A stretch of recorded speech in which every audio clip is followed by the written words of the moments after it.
저는 가급적이면 아침 저녁에 시간이 될 때 이제 뉴스를 좀 꼭 보려고 하는데요. 여러분 공감하시겠지만 요즘 뉴스 보면은 참 좋은 소식 듣기 어렵습니다. 여러분 뭐 최근에 뭐 뉴스를 보시다가 뭐 한 5번을 봤다. 그러면 5번을 뉴스를 보신 중에 정말 그 좋은 소식이 혹시 기억이 나시는가? 경제적인 뉴스를 보면 정말 한숨만 나오죠. 계속 뭐 물가가 올라간다. 어려움이 많습니다. 이 일들을 좀 잘 해결해 줄 수 있는 이 땅의 정치가 소망이 좀 될까 해서 정치 소식을 들어보면 더 절망이죠, 사실은. 국제적으로도 참 어려운 가운데 있습니다. 간간히 이런 때에 사회적으로 정말 따뜻한 온정의 소식들 이런 뭐 기사를 접하면 그래도 우리가 좀 살만하다 이런 얘기를 좀 들을 수 있는데 사회면의 기사를 봐도 오히려 더 정말 흉악한 범죄, 사건 사고들이 날마다 있어요. 그러니까 어떤 뉴스를 들어도 기쁨이 없어요. 심지어 얼마 전까지는요 일기예보도 마음이 어려웠어요. 너무 많은 비가 왔고 태풍도 막 몰아쳐가지고 아직 그 전에 왔던 태풍에 대한 복구도 안 됐는데 또다시 태풍이 온다고 하니까 날씨 소식마저도 듣는 것이 부담스러울 만큼 뉴스 전체에서 좋은 소식을 듣기 어렵습니다. 여러분 뉴스는 그냥 내가 보고 듣는 것만으로 끝나는 게 아니잖아요. 우리 가정에 큰 영향을 미칩니다. 직장에, 사회에 전반적으로 큰 영향을 미쳐요. 모두가 힘들고 어려운 때를 살아갑니다. 가만히 보면 다들 신경이 예민해지고 다 날카로워졌어요. 마음에 어떤 스트레스나 화, 분노 이게 막 가득 차 올라가지고 뭐랄까 이게 툭 치면 그 차오른 분노가 막 다 터질 것 같은 쏟아낼 것 같은 그러한 위험 수위에 그런 경계선에 있는 것 같아요. 여러분 경계선이라고 하는 것은 늘 아슬아슬하고 위태롭죠. 예수님 믿는 사람도 똑같아요. 같은 세상에 살아갑니다. 같은 뉴스를 보고 살아가요. 같은 환경 속에서 살아갑니다. 뭐 똑같이 예민해지고 화가 나고 분노도 쌓이게 되죠. 그런데 여러분 예수님을 믿는 사람들이 세상과 다른 것이 있다면 그런 중에라도 똑같은 것을 보고 똑같은 것을 느끼는 그런 때라도 내가 다시 한번 생각해 볼 수 있는 복음과 구원이 있다는 거예요. 여러분 우리는 이 세상에서 복음을 기대하지 않습니다.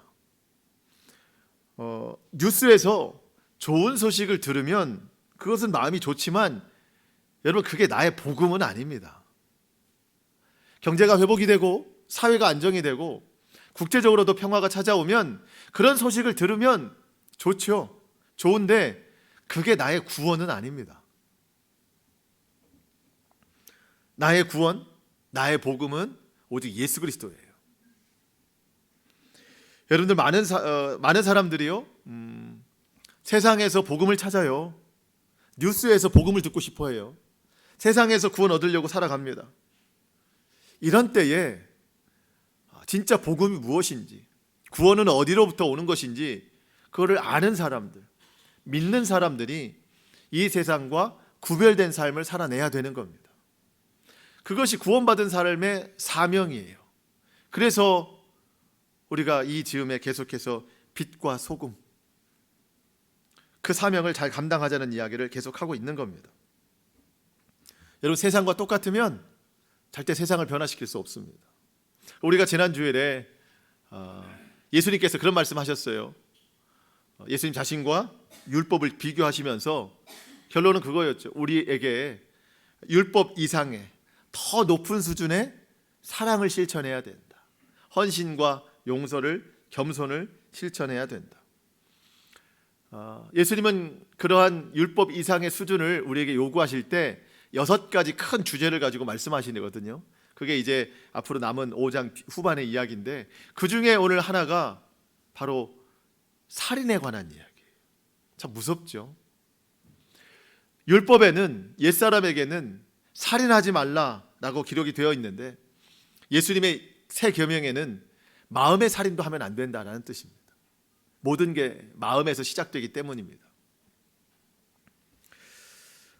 여러분, 오늘 우리가 이 말씀 정말 깊이 깨닫고 순종한다면 정말 삶에서 여러 가지가 변화될 거라고 믿습니다.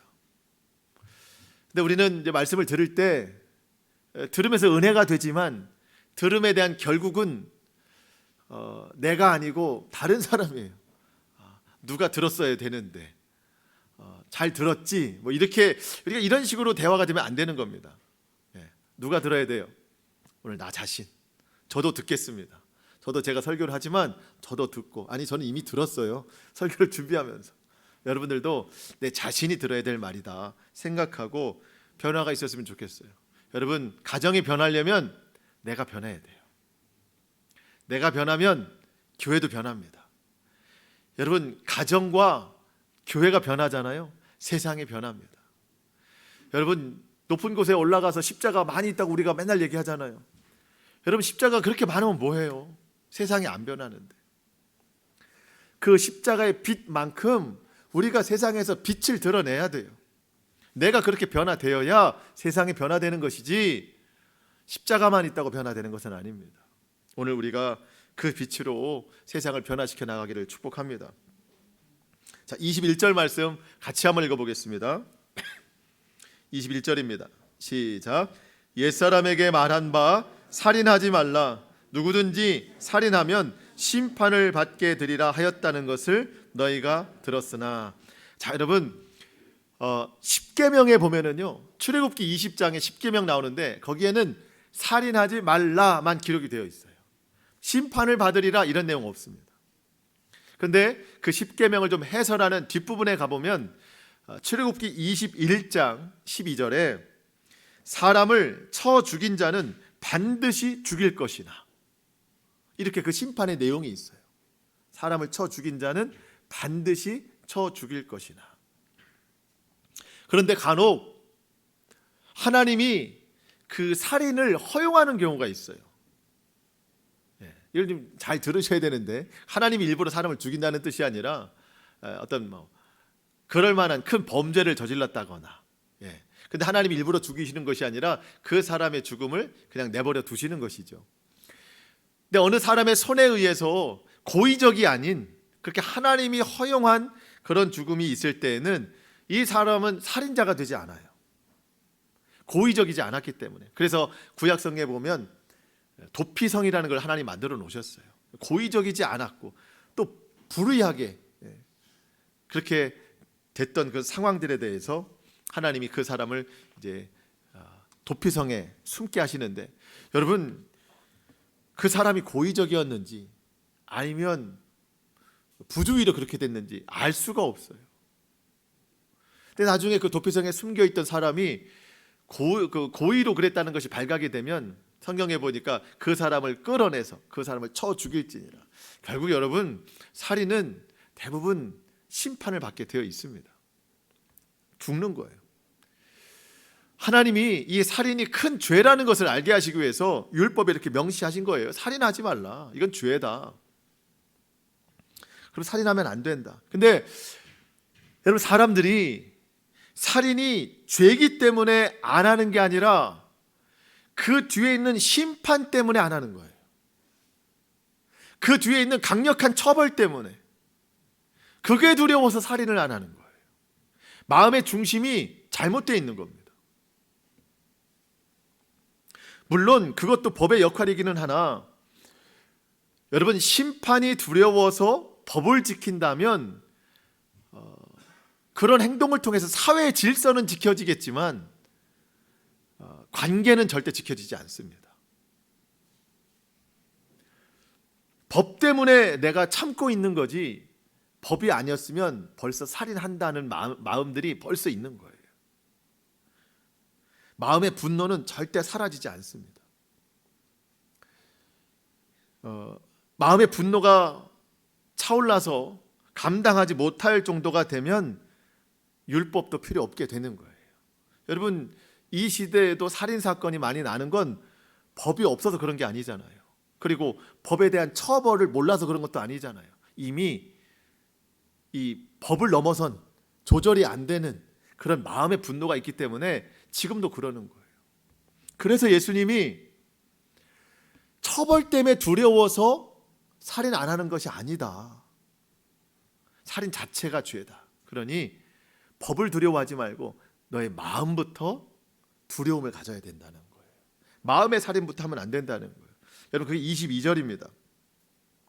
22절 같이 한번 읽어보겠습니다. 시작.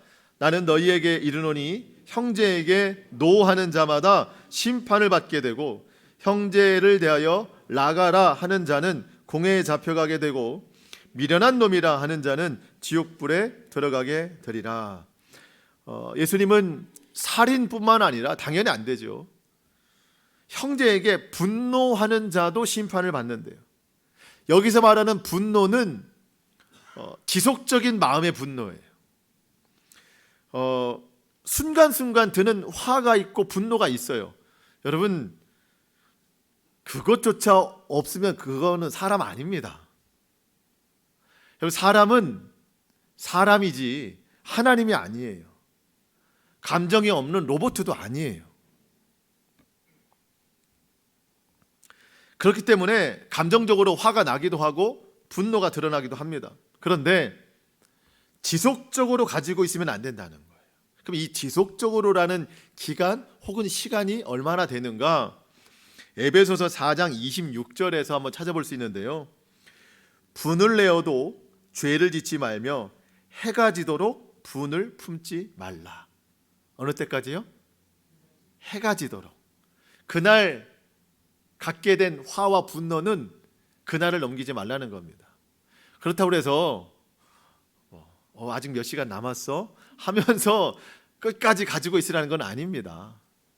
마지막 시간이 거기라는 거지. 여러분, 또 그것도 정확히 어떤 시간보다도 그만큼 지속적으로 가지고 있지 말라는 거예요. 왜 그렇죠? 더 가지고 있으면 이 마음이 죄가 된다는 거예요. 그 죄를 마귀가 붙잡는다는 거예요. 바로 그 다음 구절이 그래요. 에베소서 4장 27절, 마귀에게 틈을 주지 말라. 사람은 감정적으로 화가 날 수도 있고 분노가 날 수 있습니다. 그거를 자기가 다스릴 수 있는 시간은 어느 정도 돼요. 근데 그 시간이 넘어가면 죄가 돼요. 왜? 마귀에게 틈을 주는 거기 때문에. 나의 이 분노의 감정은 마귀에게 내어주는 게 됩니다. 다스릴 수 있는 시간 안에 내가 이 마음을 잘 다스릴 수 있어야 되는 겁니다. 여러분, 그 화와 분노는 죄의 씨앗이에요. 그 씨앗에 누가 물을 주나 봤더니 마귀가 자꾸 물을 줘요. 이 죄가 자라라고. 그 씨앗이 분노에서부터 출발이 되는 거예요. 점점점 열매를 맺혀지게 되죠. 뻔해요. 그 어떤 죄의 열매를 맺고 있는 거예요. 그 죄의 열매는 결국 심판이 된다는 겁니다. 그렇다면 우리가 분노를 어떻게 다스릴 수 있을까요? 정말 어려운 문제입니다. 그리고 분명한 것은 내 힘으로는 안 된다는 거예요. 여러분, 분노의 마음이 들 때 그 순간 우리가 생각해야 될 이름은 오직 하나예요. 예수님. 예수님. 그 예수님께 도움받기를 청하면서 기도해야 됩니다. 그 순간에 내 마음 바꾸실 분은 예수님밖에 없어요.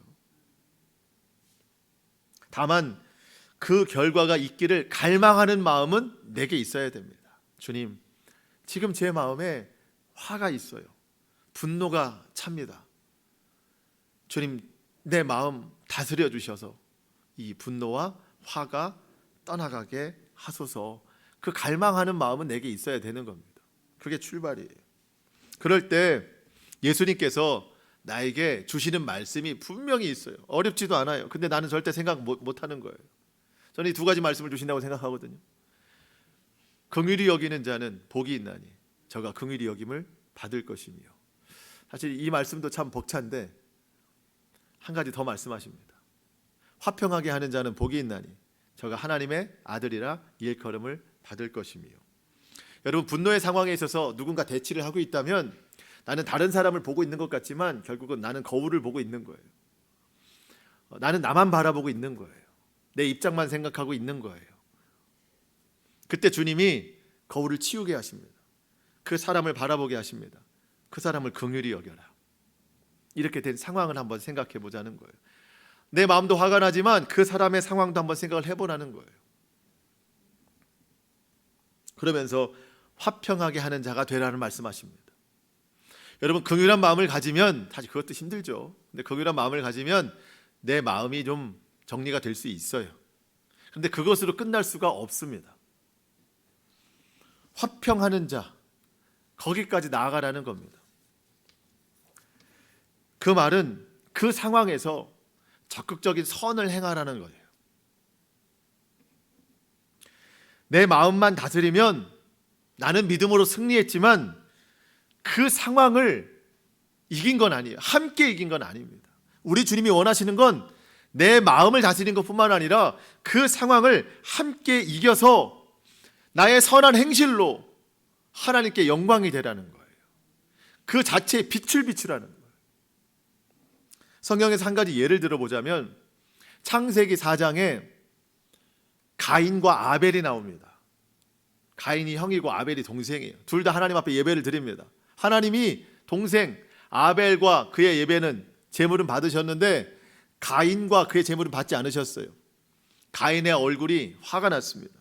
몹시 분하여 안색이 변했다, 이렇게 합니다. 하나님께서 가인에게 이렇게 말씀하십니다.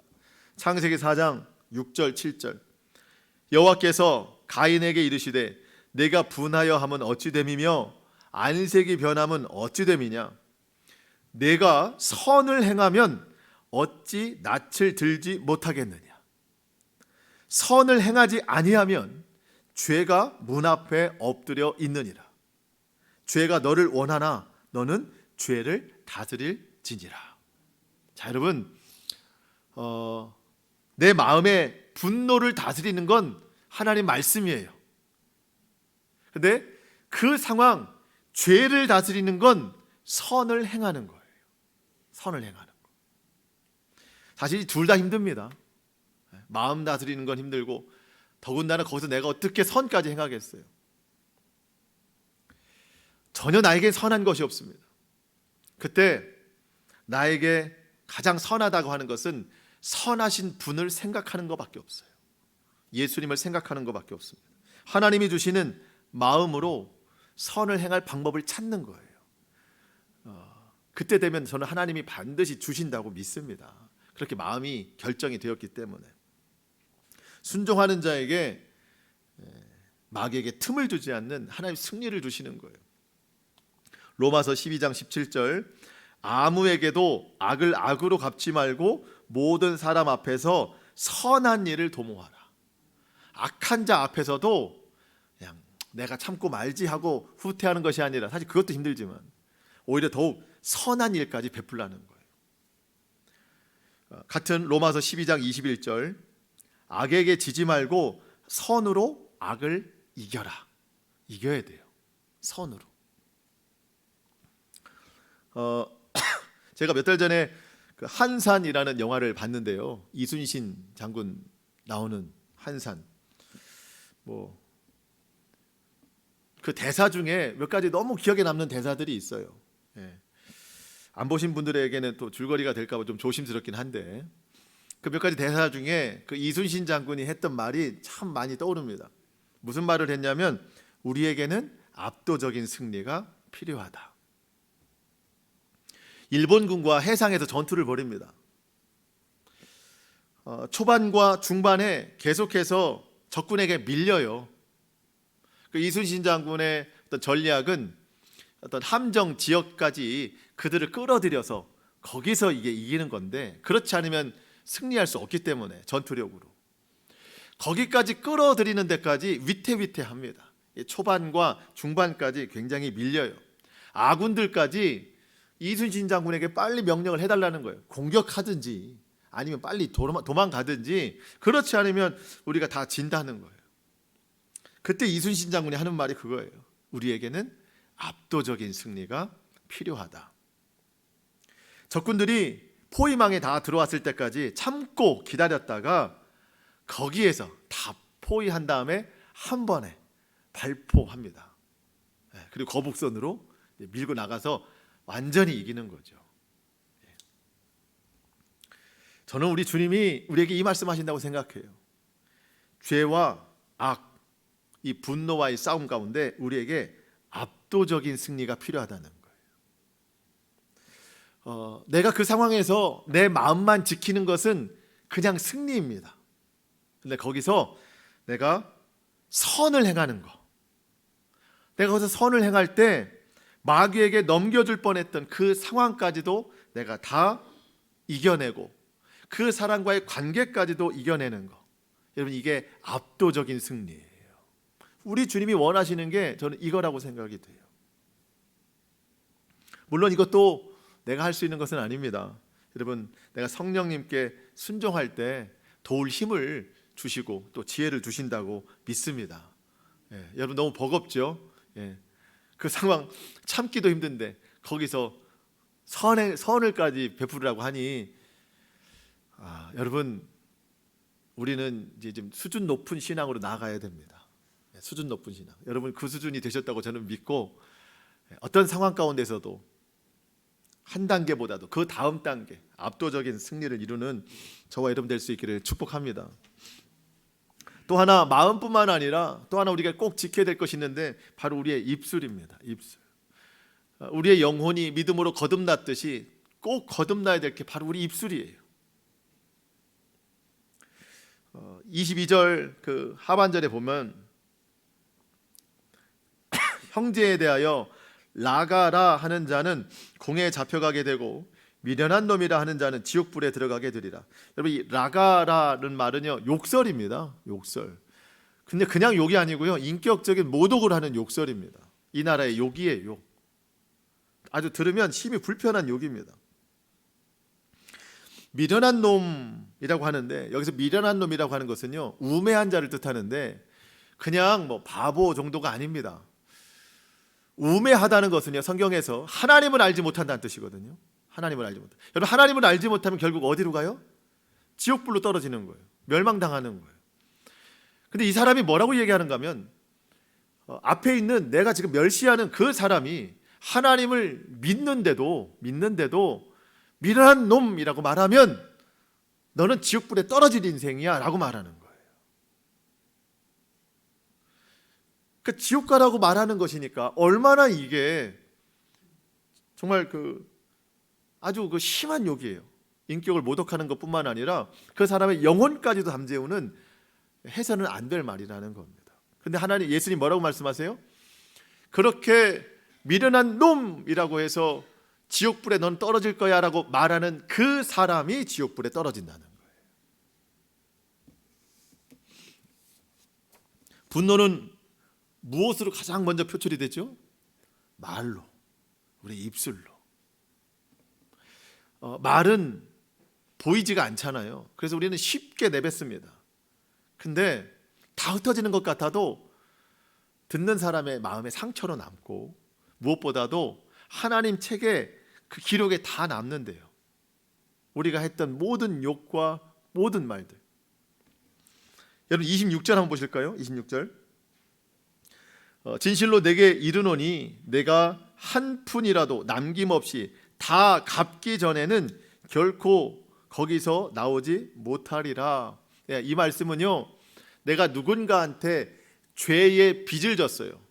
그거를 다 갚기 전에는 한 푼이라고 하는 것은요 우리말로 하면 10원짜리 동전, 그러니까 아주 작은 것까지라도 다 내가 보상하지 않으면 감옥에서 못 나온다. 이거를 지금 22절로 해석하면은요 우리가 화와 분노로 쏟아낸 모든 욕설과 모욕적인 말들, 저주의 말들, 여러분 이게 다 기록이 되어 있다는 거예요. 하나님의.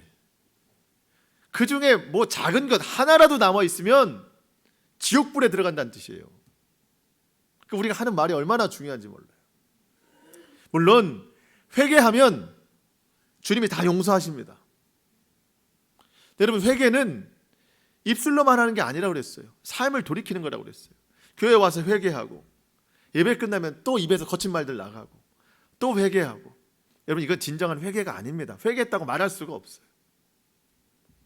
우리의 입이 거듭나야 됩니다.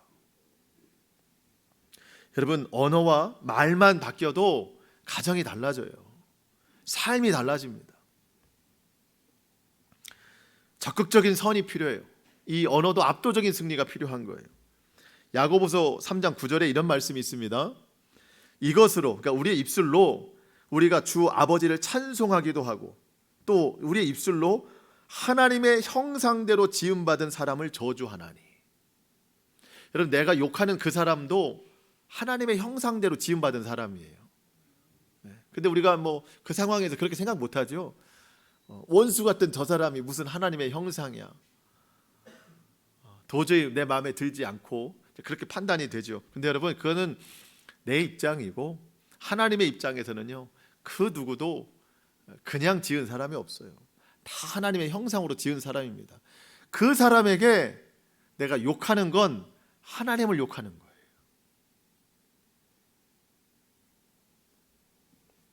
한 입에서 찬송과 저주가 나온다. 여러분, 이것을 조심하라는 거예요. 하나님이 나를 사랑하셔서 구원하셨습니다. 여러분, 내가 그럴 만한 존재였기 때문에 그렇게 하신 게 아니잖아요.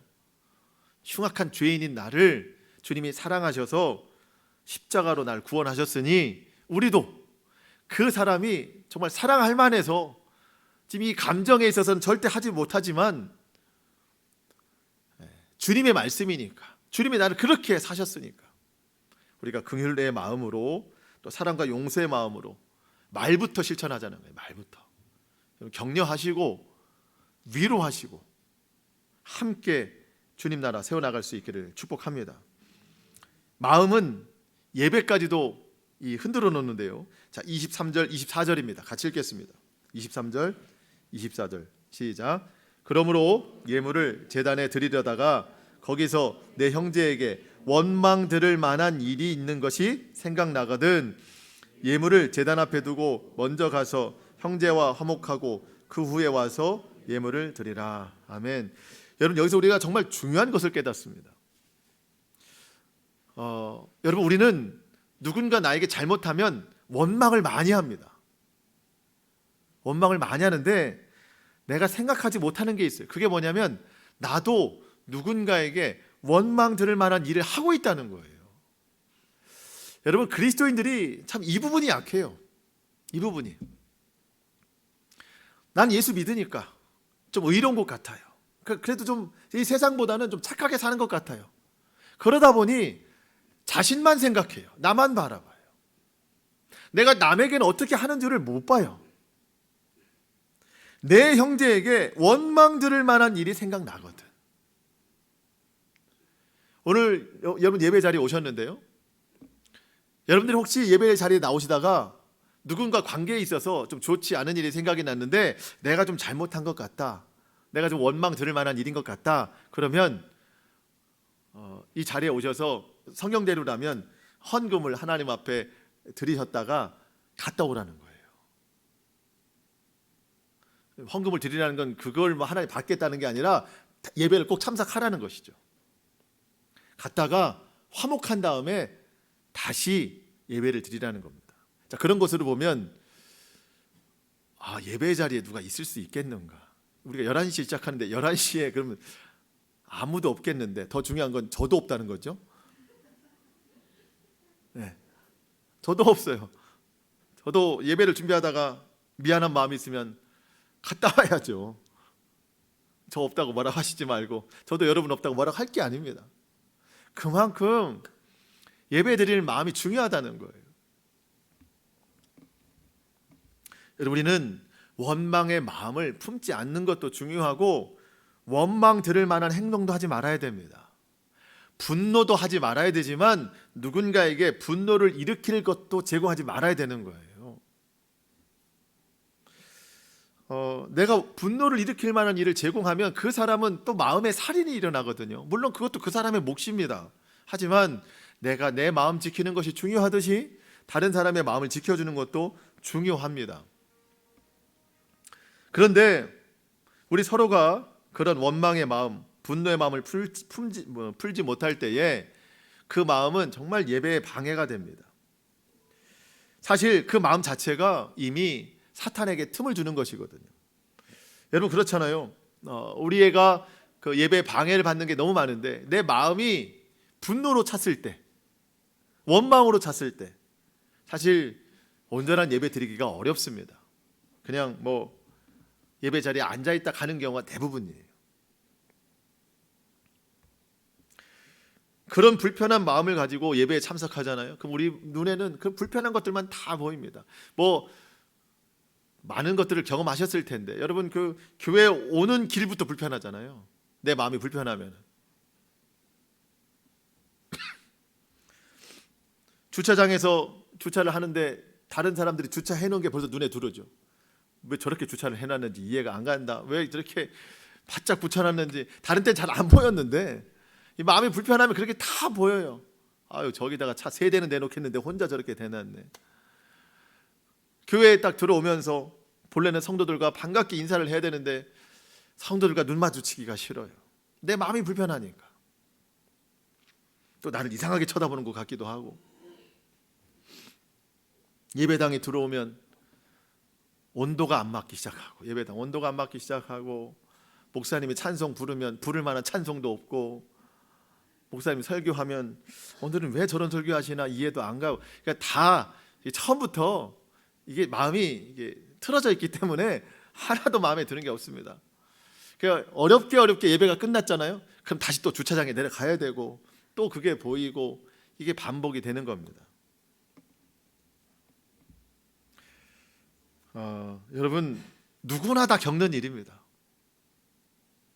예배는 하나님과의 관계예요. 예배가 너무 중요한 것은 예배를 통해 우리가 살아나야 되거든요. 불편한 마음이었기 때문에 예배 자리에 나와서 마음이 살아나야 되는 거예요.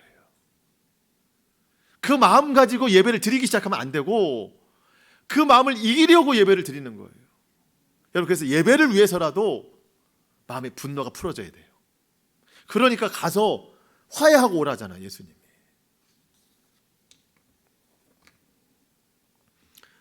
우리는 하나님이 받으시는 예배를 드려야 됩니다. 마음의 분노로 가득한 예배 하나님 받지 않으십니다. 간혹 그런 생각해요. 또 이런 마음으로 예배를 드려봐야 소용없으니 그냥 안 드리는 게 낫겠다. 그거는 더더욱 아닙니다. 그렇게 하는 건 아니에요. 그렇기 때문에 와서 회복해야 되는 거예요. 잘못된 생각은 마귀에게 틈을 주는 일입니다. 여러분 꼭 기억하십시오. 내 마음이 오늘 화가 있고 원망이 있고 분노가 있지만 예배를 위해서 내가 형제와 화목하겠습니다. 이렇게 결단하면 하나님이 그거를 가장 기뻐하십니다. 그 어떤 것보다 기뻐하세요. 너무 놀라운 변화죠. 저는 저와 여러분이 해낼 수 있으리라고 믿습니다. 우리는 이제부터 이제 높은 수준으로 나가기로 했어요. 압도적인 승리하기로 했어요. 저는 이것이 가능하다고 믿습니다. 마지막입니다. 25절, 26절 같이 읽겠습니다. 시작. 너를 고발하는 자와 함께 길에 있을 때에 급히 사화하라. 그 고발하는 자가 너를 재판관에게 내어주고 재판관이 옥리에게 내어주어 옥에 가둘까 염려하라. 진실로 내게 이르노니 내게 한 푼이라도 남김없이 다 갚기 전에는 결코 거기서 나오지 못하리라. 아멘. 예수님은 점점 어려운 것을 말씀하십니다. 지금 어떤 상황이냐면요, 지금 나를 고발한 사람과 함께 지금 법원에 가고 있는 거예요. 지금 법원에 가고 있어요. 여러분 지금 그 재판장까지 가고 있다면 이미 상황 끝난 거잖아요. 더 이상 뭐 타협이나 어떤 뭐 이해할 마음, 사과할 마음 서로 없는 거예요. 율법으로, 법으로 판결 내자는 겁니다. 근데 예수님이 뭐라고 말씀하시냐면 고발하는 자와 지금 길을 걸어가고 있을 때 급히 사화하라. 사과가 아닙니다. 사과는 지금 이 순간이에요. 사화하라는 사과뿐만 아니라 이 관계를 화해해라. 화목하게 완전히 그 관계를 개선하라. 이런 뜻이에요. 정말 혹시라도 내가 그렇게 한다면 상대방이 그걸 받아들일 수 있을까요? 나는 말씀대로 한다고 하면 아마 상대방이 조롱할 겁니다. 진작에 그렇게 했어야지. 지금 뭐 법원까지 가고 있는데 이제 와서 그런다고 하면 아마 그 굳어진 마음이 풀어지진 않을 거예요. 그렇지만 여러분, 나는 그 벽을 뚫고 나가야 됩니다. 왜? 나는 예수님 믿는 사람이기 때문에. 더 정확히 말하면 나는 구원받아야 되기 때문에. 여러분, 이게 구원과 관련이 있다는 거예요. 지금 예수님은 그게 마지막 기회라는 거예요. 거기서마저 화해를 이루지 못하면 너는 재판관에게 넘겨지고 옥리에게 넘겨줘서 감옥에 갇혀질 것이다. 한 번 갇혀지면 넌 못 나오게 될 거다. 한 푼이라도 남아있으면 넌 못 나온다. 나오기 힘들다는 거예요. 아니, 나오지 못하는 거예요. 우리에겐 선한 마음이 없어요. 거기 들어가서도 선해질 수가 없어요. 그 감옥이 예수님은 지금 지옥불이라고 말씀하시는 거예요. 지옥불. 그만큼 지금 있는 이 하나하나의 일들이 모아져서 결국 지옥불이 될 수 있으니 지금 그 재판정으로 가는 이 마지막 기회마저도 놓치면 안 된다. 네가 사화해라. 그게 그리스도인이다. 그게 너도 살고 그 사람도 살고 다 살리는 길이다.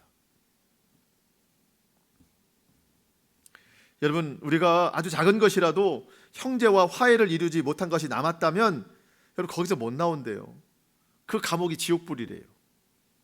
너무 끔찍한 결과 같지만 여러분, 주님이 우리를 아시기 때문에 주님이 우리를 살리고 싶으셔서 그렇게 하시는 거예요. 참 이것도 어려운 일입니다. 그렇지만 내가 안 하면 안 되는 일이에요. 세상은 이렇게 안 합니다. 예수 믿는 내가 해야 될 일입니다. 오늘 참 버거운 말씀들 우리가 서로 나눴는데요. 버겁지만 할 수 있어요. 예수님이 계시니까, 성령님이 도와주시니까. 말씀을 마치겠습니다. 여러분, 우리는 천국 백성으로 이 땅 살아가는 거예요. 이 땅에도 법이 있지만 우린 천국법이 더 중요합니다. 율법 이상의 높은 수준을 가지고 살아야 됩니다. 여러분, 이 세상도 화가 치밀고 분노가 막 일어나는데 우리도 똑같아요. 하지만 우리는 이 마음의 분노를 잠재우고 그보다 더 앞선 선을 이루는 그런 삶을 살아내야 됩니다. 그래야 빛이 비춰지는 거예요. 그래야 가정이 살고 교회가 살고 세상이 변화되게 될 줄로 믿습니다. 오늘 주신 말씀 우리가 꼭 기억해서 이번 한 주간 동안 생명의 말씀대로 순종하며 살아가는 우리 모두가 되기를 주님의 이름으로 축복합니다. 아멘. 기도하겠습니다.